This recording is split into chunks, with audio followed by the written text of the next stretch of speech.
Olá, irmãos! Vamos falar dessa vez sobre uma das práticas do reteté, do oba-oba, que é a unção do caicai. Vamos falar sobre a origem do caicai. Onde surgiu isso? Quem foi a pessoa responsável? O ano, a cidade, o país, a igreja que fundou isso? E vamos falar sobre esse assunto hoje, certo? Eu estou aqui com 3 jornais da Assembleia de Deus que falam sobre esse assunto. Dentre eles está esse aqui que fala sobre bênção de Toronto é faça, diz ex-pastor do movimento. Aqui é que está, no caso, a origem desse movimento falso que existe, infelizmente, hoje em dia. Também tem esse aqui que fala sobre Congresso Mundial da Assembleia de Deus, enfatiza ortodoxia bíblica. E esse daqui que fala sobre perturbações do mover pentecostal preocupam. E quando nós falamos sobre perturbação do mover pentecostal, estamos falando de quê? Estamos falando geralmente de neopentecostalismo e reteté. Bom, esses jornais são... Esse de Bênção de Toronto é de 2007.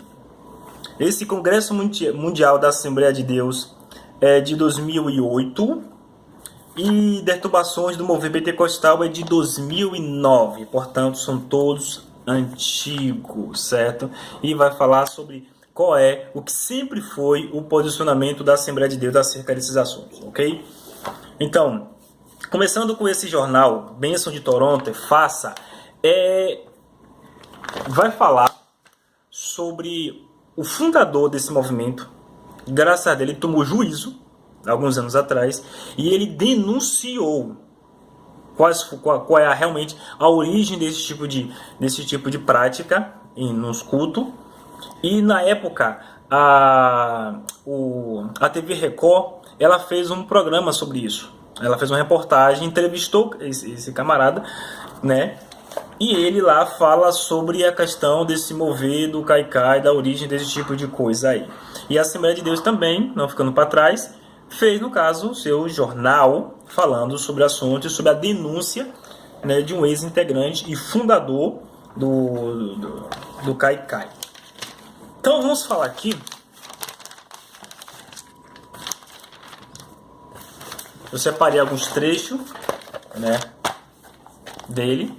Vai falar: ex-líder da igreja de Toronto denuncia arrependido faças heréticas. Paul Gold confessou recentemente em artigo o que está por trás do modismo famoso que sua igreja disseminou pelo mundo afora. O pastor canadense Paul Gold, não sei se é assim que se pronuncia, mas vamos lá. Paul Gold, um dos antigos líderes de Toronto, a igreja Comunhão Cristã do Aeroporto de Toronto, mais conhecida como Igreja do Aeroporto, que disseminou alguns dos mais populares modismos perniciosos que infestaram o meio evangélico nos últimos anos, como dente de ouro, unção do caicai e unção do riso, entre outros. De onde veio isso? Veio dessa igreja, lá no Canadá, Igreja do Aeroporto. Disseminou, criou um monte de bizarrice de uma vez só. Era um antro de estupidez essa igreja. Ou seja, o dente de ouro, no caso, o dente de ouro surgia na boca das pessoas. Essa é a unção do caicai. A unção do riso, que Kennedy Reagan foi um dos maiores, né, propagador desse tipo de prática. Então tá a igreja que criou isso, que originou. Ou seja, não é uma prática assembleana, não veio da Assembleia de Deus, mas, como está escrito aqui, modismo pernicioso que infestou o meio evangélico. Ou seja, certas igrejas evangélicas, a Assembleia de Deus foi infestada, infectada, contaminada com esse tipo de prática. No caso aqui, é um jornal da Assembleia de Deus de 2007. Tá bom? Para quem não se lembra, tudo começou em 94. Aqui está o ano de origem. Quando tudo começou? 1994, no Tetra do Brasil. Quando uma congregação da Igreja da Videira, em Toronto, liderada pelo pastor John Arnold e sua esposa Carol, muito ligados ao evangelista neopentecostal Benny Hinn, olha só quem é o grande amigo desse casal, passou a propalar que estavam atravessando um avivamento onde pessoas caíam ao receberem a unção. Algumas ficavam coladas nas paredes, muitas desmaiavam, arrebatados em todos os cultos. Pessoas recebiam dente de ouro e outras uma tal de unção do riso, que fazia-os gargalhar sem parar o culto inteiro. Isso aí eu não preciso dessa unção não, eu já tenho essa unção já por natureza. Olha aí a unção. A unção do riso que fazia gargalhar o culto inteiro. Havia ainda a unção do leão, que é a Ana Paula Valadão lá, que era do Diante do Trono. Ela no culto ela resolveu fazer isso, né, imitar um leão, fazer essa unção, que fez ela conhecida como a Lion Girl. Onde as pessoas saíam engatinhando. Olha o absurdo que acontecia nesses cultos de onde surgiu o Caicai. Nessa unção do leão, as pessoas saíam engatinhando pelo chão, imitando um leão, dizendo-se possuídas pelo leão da tribo de Judá, no caso Jesus, e profetizando: eu sou o leão da tribo de Judá. Em pouco tempo, milhares de pessoas de várias partes do mundo afluíram até lá para ver o que estava acontecendo. Alguns cristãos escandalizados passaram a denunciar os erros ali, meus antecessores.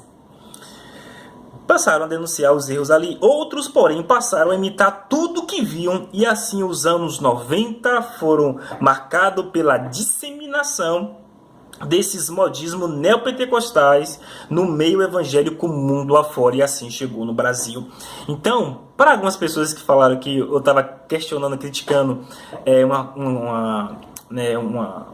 uma prática comum da Assembleia de Deus, não é uma prática comum não, da Assembleia de Deus não. Foi um modismo pernicioso que infestou, e não que é uma prática histórica nossa, porque começou em 94, lá no Canadá. Aí acabou chegando aqui, contaminando muitas igrejas. Disseminado mundo afora. E que até hoje tem feito estragos. Agora vem o posicionamento da Assembleia de Deus. A Convenção Geral das Assembleias de Deus, a CGADB, Convenção Geral da Assembleia de Deus no Brasil, maior representante do pentecostalismo clássico no país, por meio de seus veículos de comunicação, sempre se posicionou contra todos esses modismos logo que chegaram ao Brasil, e mantém sua posição contra o Caicai até hoje. A Assembleia de Deus sempre foi contra a tal unção do Caicai, que aqui em Salvador é chamado de Maca de Adão. No final de 95, a Igreja do Aeroporto deixou de pertencer ao Ministério da Videira, do pastor John Wimber, que apesar de aceitar e praticar muitos modismos neopentecostais, achou que aquela congregação tinha saído dos limites. Até um reteteca achou que o outro reteteca tinha, passado dos limites.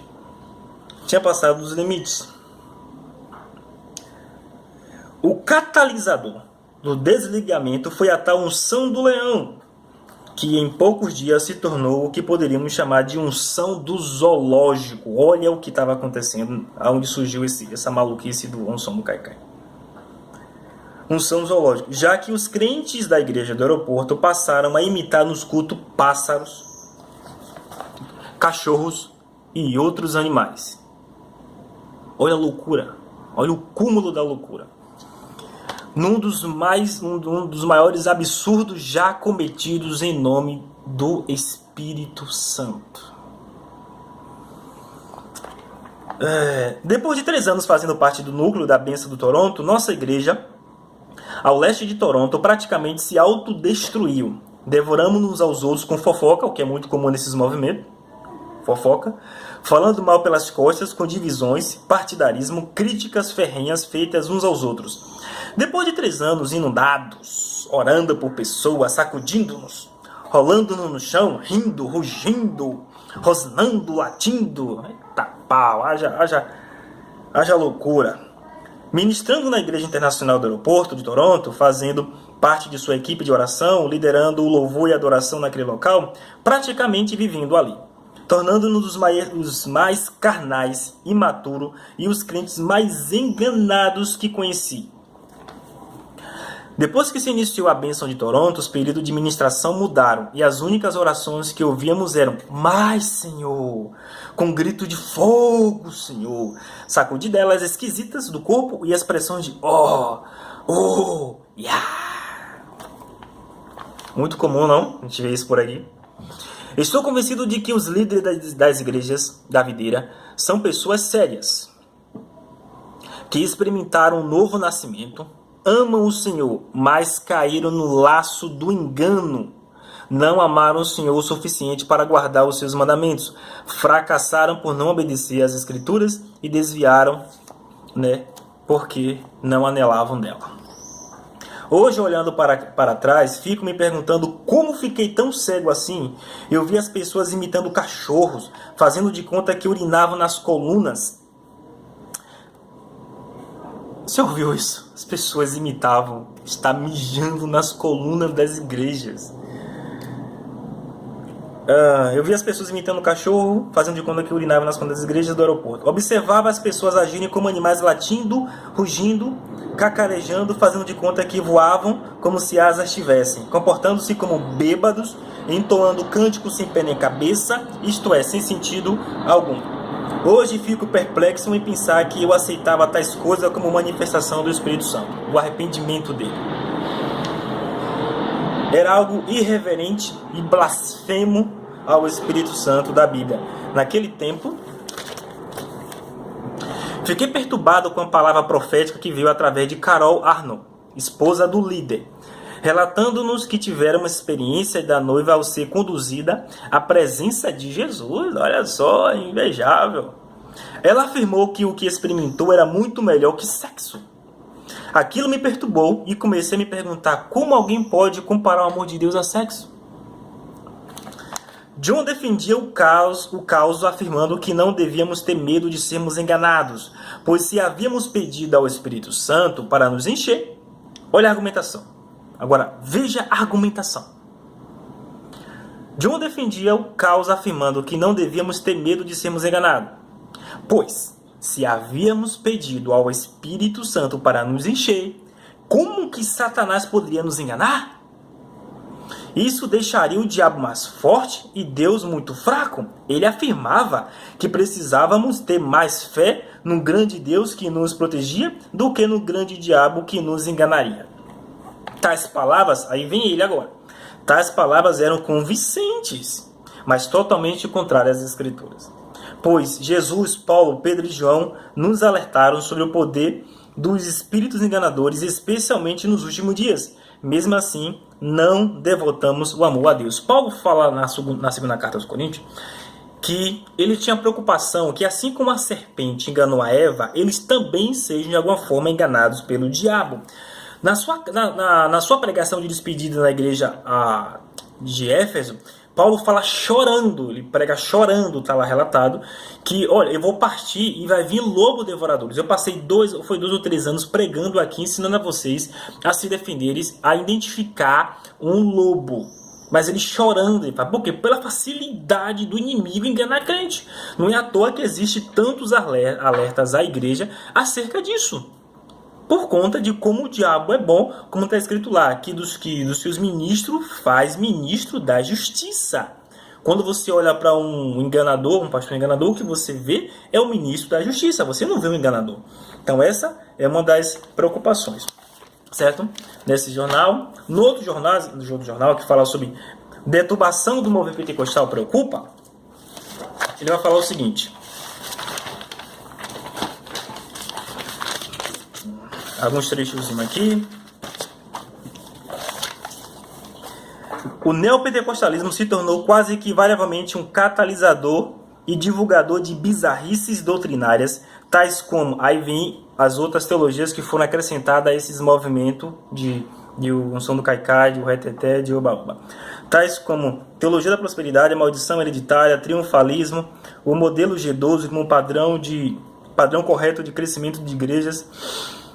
Como os neopentecostais se aperceberam mais rapidamente do que os pentecostais clássicos da importância da mídia televisiva como instrumento de divulgação, acabaram assumindo rapidamente espaços na programação televisiva, o que lhes deu grande visibilidade. Por isso que essas coisas se propagaram tão rapidamente, por conta de que era mostrado na televisão, né? E esses camaradas corromperam a igreja nacional. e mundo afora com essas loucuras. Pseudo-pentecostais. Encaixam-se nessa designação grupos que praticam o sincretismo religioso, misturando elementos do misticismo popular com o evangelho. Nesse universo sincrético do pseudo-pentecostalismo, as igrejas dão lugar às agências de milagres, por mais que ainda sejam chamadas popularmente de igrejas, e os cultos se tornam apenas sessões de autoajuda, exorcismo exacerbado, jargões, termos, elementos e prática do misticismo das religiões de origem africana são incorporados nos cultos dessas igrejas. Então, o que começou lá em 94, em Aeroporto, com essa unção do Caicai, com essas loucuras de unção do riso e outras coisas, se propagou mundo afora, tendo acrescentos de outros elementos, como diz aqui, né, de religiões africanas, como aqui, especificamente aqui no Brasil, em Salvador, Bahia. E assim foi corrompendo o movimento pentecostal, e que graças a Deus eles dão até um nome, né?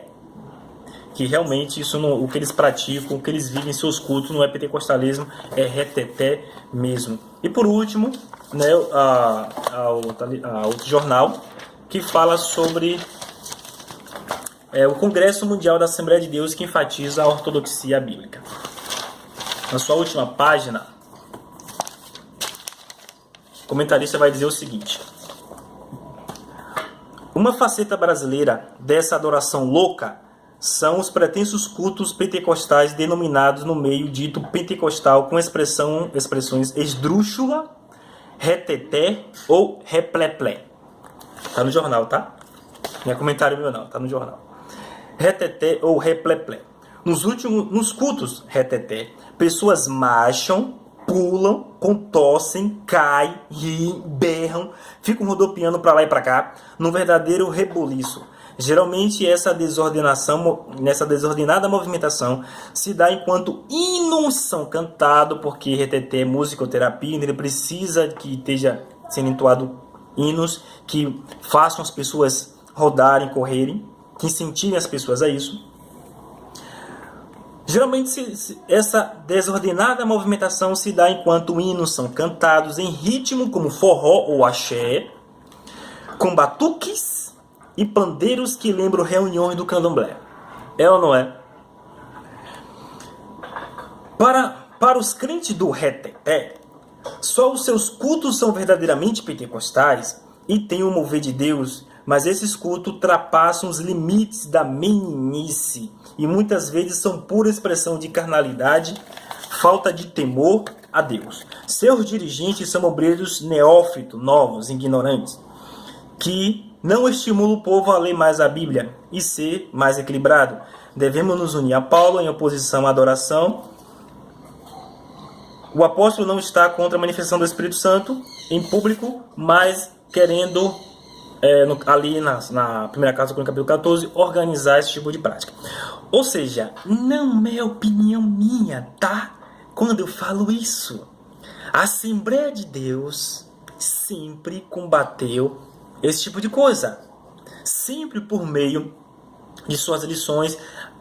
A Assembleia de Deus sempre teve várias lições falando sobre o Espírito Santo, o batismo no Espírito Santo, o movimento pentecostal, e sempre combateu isso, como nós lemos aqui, né? A Convenção Geral da Assembleia de Deus sempre combateu desde que surgiu. Essas lições são de 2007, 2008 e 2009, tá? Não é uma posição minha.